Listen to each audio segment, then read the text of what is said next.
ご視聴ありがとうございます。今回は今年紹介しました道具で良かったもの総集編的にご紹介。前回の続きです。お時間ございましたら前編もぜひご視聴ください。1つ目、スローキーの可変トルクスリーブの新型。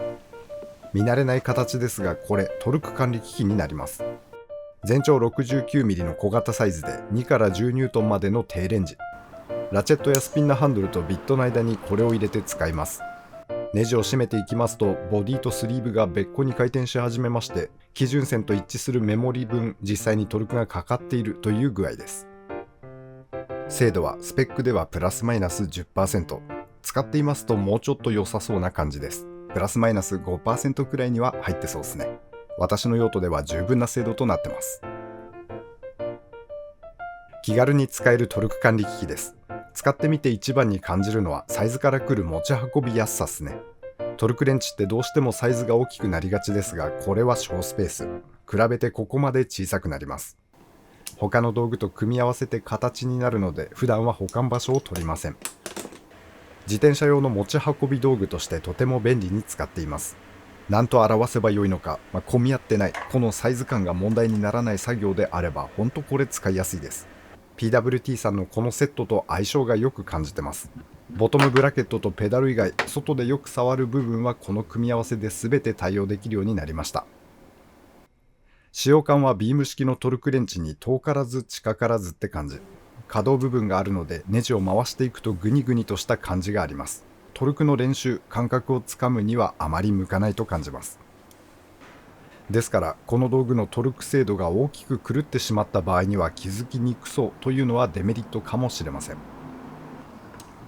ネガとしてはこのサイズ感というかハイトです。高さが出ますので使えない箇所は多く、オートバイや車触っていますとこの道具が入らないということはよくあります。一般的なトルクレンチの完全な代わりにはならなかったですね。あとは単品販売がまだないというのも買いにくさにつながってますのでデメリットとなるでしょう。ラチェットやビットとセットになった販売のみ。道具何も持ってない方には悪くないセットかと思いますが、ビットやラチェットは他社品を使いたいという方も多いでしょう。このトルクスリーブ単品販売の開始をぜひ期待したいですね。スローキーのトルクスリーブ、手軽な操作感が魅力な道具です。用途に合いそうでしたらぜひお試しください。2つ目、ネプロスのラチェット NBR390X。 次世代という感じのするアイテムです。全長は 179mm、重量が 211g、スタンダードサイズのラチェットです。ヘッドは小さめな最近の道具な作りに90ギア、4度の細かな送り角を備えます。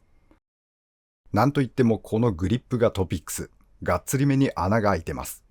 そのためグリップが相当軽くなっていまして、同じネプロスの 390A と比較しますとこれだけ頭側に重心が寄ってます。このおかげかヘッドを持って早回しする際にとても軽く扱えます。重量配分が好み。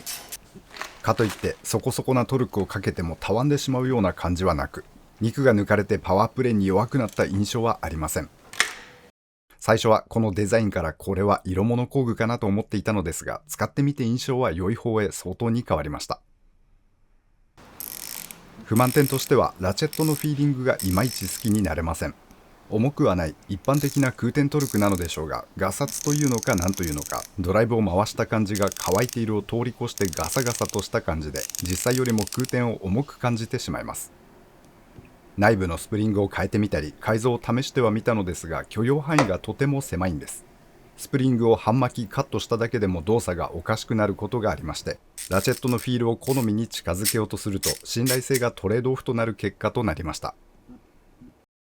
いろいろ考え尽くされてこのメカニズムだろうとは思うのですが、スタンダードサイズのラチェットとしてもう少し空転トルクは軽く、フィーリングは良くなってほしいと感じました。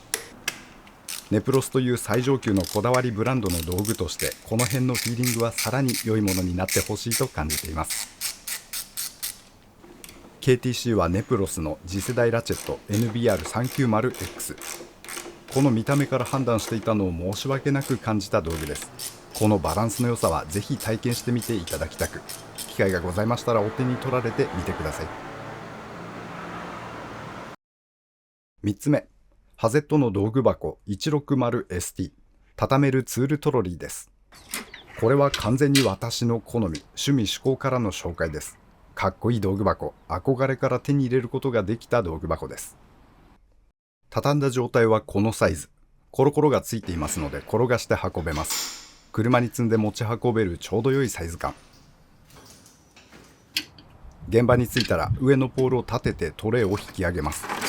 天板、中段薄めが2枚に深い下段1枚の4段トロリーに変身します。バチッとかっこいいっすね。抜けるようなハゼットブルーが映える味のある道具箱。使ってみると個人的にはバッチリ使いやすい箱ではないです。結局そんなに持ち運びが楽ではないのです。確かにコロコロはついていますので平坦で滑らかな場所で移動は楽です。しかし運用してますと箱を持ち上げてるシーンが結構多いんですよね。家に帰ってきて玄関を越えるときに持ち上げる。私はエレベーターに乗せるときも音を気にして継ぎ目は持ち上げて越えています。階段なんかに出くわせば当然持って上がります。で、その時 ST160 を持ち上げるときに両手で持ちやすい形ではないのです。畳んだポールをハンドルにして持つんですけど、前で抱えるとよちよち歩きになりますし、横持ち、片手で持つにはなかなかに重いです。今まで使ってきた樹脂製の工具箱や布製バッグに比べると転がせないとき、持って運ぶときはその大変さを感じてるっすね。それから収納もちょっと足りない。薄いトレイあと1段分、いやその半分でも収納があったら随分と余裕があったと思うんです。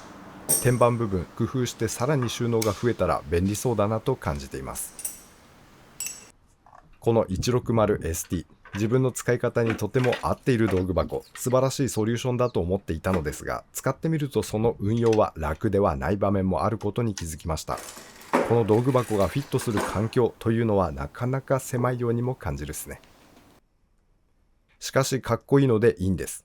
ちょっと使いにくさを感じていても私はこのかっこよさで全てを許しています。レトロポップな外観に作りのがっしり感も素敵。持ち運び優先して軽量化のために鉄板薄っぺらいこともありません。私はこれが好きだからわがままな魅力みたいなものを感じて使っている道具箱ですね。